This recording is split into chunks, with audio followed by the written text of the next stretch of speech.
Assalamualaikum warahmatullahi wabarakatuh. Alhamdulillahirabbil alamin.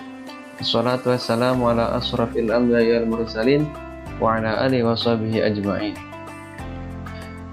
Asyhadu an la ilaha illallah wa asyhadu anna Muhammadar Rasulullah. Allahumma shalli ala sayyidina Muhammad wa ala ali sayyidina Muhammad. Qala Allah Ta'ala fi kitabil karim. A'udzu billahi minasyaitonir rajim. Ya ayyuhalladzina amanu kutiba alaikumusiyam kama kutiba alal ladzina min qablikum la'allakum tattaqun. Shadaqallahul azim.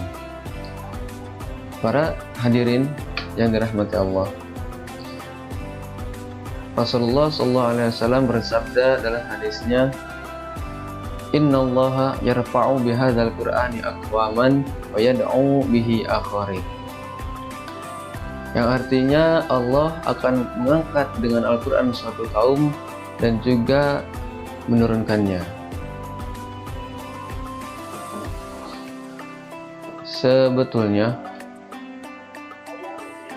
sesuatu hal yang memiliki kemuliaan dan keutamaan di antara hal-hal lain adalah sesuatu yang dapat disandingkan dengan Al-Quran. Agama Islam bisa menjadi agama yang mulia jika senantiasa memegang teguh Al-Quran. Rasulullah SAW juga menjadi manusia yang paling mulia karena Rasulullah SAW yang membawa Al-Quran ke dunia. Bahasa Arab menjadi bahasa yang paling mulia karena bahasa Arab adalah bahasanya Al-Quran. Ramadan menjadi bulan yang suci dan bulan yang mulia karena pada bulan Ramadan adalah bulan di mana diturunkannya Al-Quran.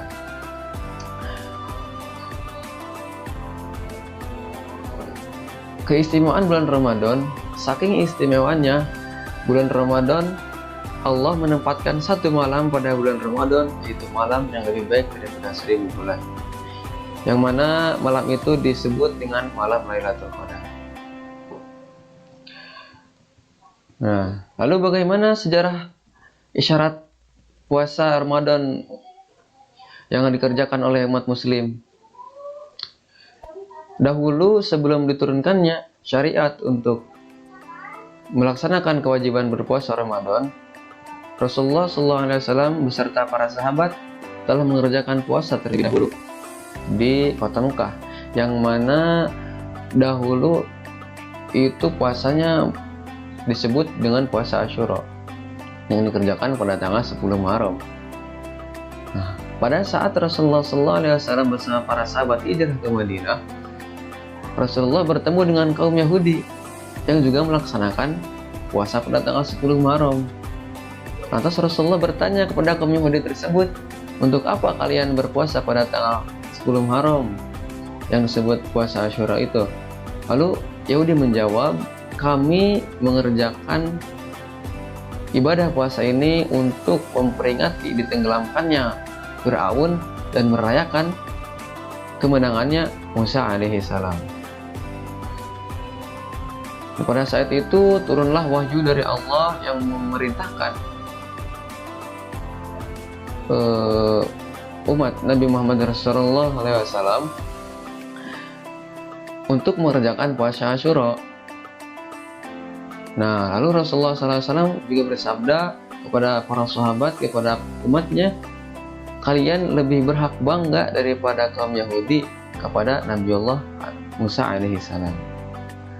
Kemudian setelah turun wahyu itu, Allah juga menurunkan wahyu tentang syariat ibadah puasa Ramadan, yang mana wahyu tersebut terdapat pada surat Al-Baqarah ayat 183 yang berbunyi, A'udzubillahi minasyaitonirrajim. Ya ayyuhalladzina amanu kutiba alaikumusiyam kama kutiba alal ladzina min qablikum la'allakum tattaqun. Yang artinya, wahai orang-orang beriman, diwajibkan atas kalian berpuasa sebagaimana diwajibkannya orang-orang sebelum kalian.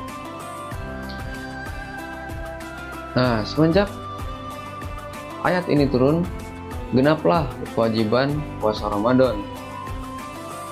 Ayat ini turun pada tanggal 10 Syaban, yang mana 20 hari sebelum Ramadan pertama yang turun dari Allah Subhanahu wa taala. Jadi umat muslim pada saat itu bisa bersiap-siap mempersiapkan diri untuk melaksanakan ibadah puasa di bulan Ramadan pertama itu. Pada Ramadan pertama itu terjadi peristiwa yang sangat besar.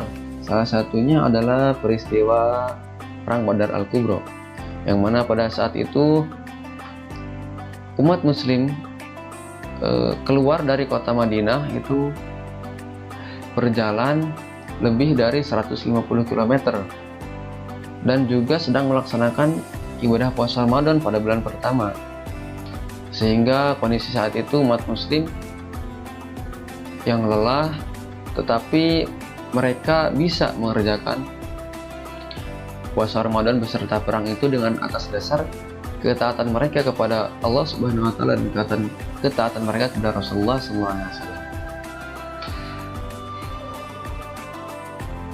Lalu apa hikmah yang dapat kita petik pada diturunkannya syariat ibadah puasa di bulan Ramadan?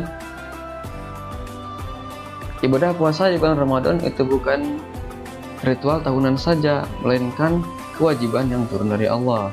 Dan yang harus kita ingat adalah kewajiban yang diturunkan oleh Allah itu pasti bisa dikerjakan oleh umatnya. Karena pada firman Allah Subhanahu wa taala, la yukallifullahu nafsan illa wus'aha. Allah tidak membebani seseorang tetapi sesuai dengan kemampuannya. Nah, tetapi yang terjadi pada saat ini adalah di mana orang-orang muslim itu berat melaksanakan kewajiban yang Allah perintahkan kepada kita. Contohnya sholat 5 waktu yang hanya dikerjakan 5 waktu dan juga itu hanya beberapa menit. Umat muslim pada zaman sekarang itu sudah berat melakukan itu. Zakat yang hanya 2,5% dari harta mereka, umat muslim juga masih banyak yang tidak bisa mengeluarkan zakat itu. Jadi pada bulan Ramadan ini kita itu ditempa untuk senantiasa memiliki kemauan untuk taat kepada Allah Subhanahu wa taala. Bahkan pada bulan Ramadan kita itu dituntut untuk tidak melakukan hal yang halal pun, apalagi yang haram. Contohnya makan pada siang hari itu halal, tetapi pada bulan Ramadan kita tidak melakukannya. Berhubungan sama istri juga tidak bisa dilakukannya pada bulan Ramadan. Nah, kita itu pada saat bulan Ramadan kita itu ditempa untuk memiliki kemauan untuk taat kepada Allah Subhanahu wa taala. Pada bulan Ramadan apalagi yang haram, yang halal pun kita tinggalkan. Nah, jadi intinya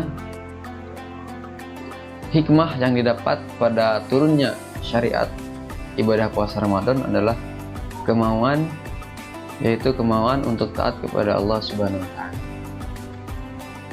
Sekian yang dapat saya sampaikan.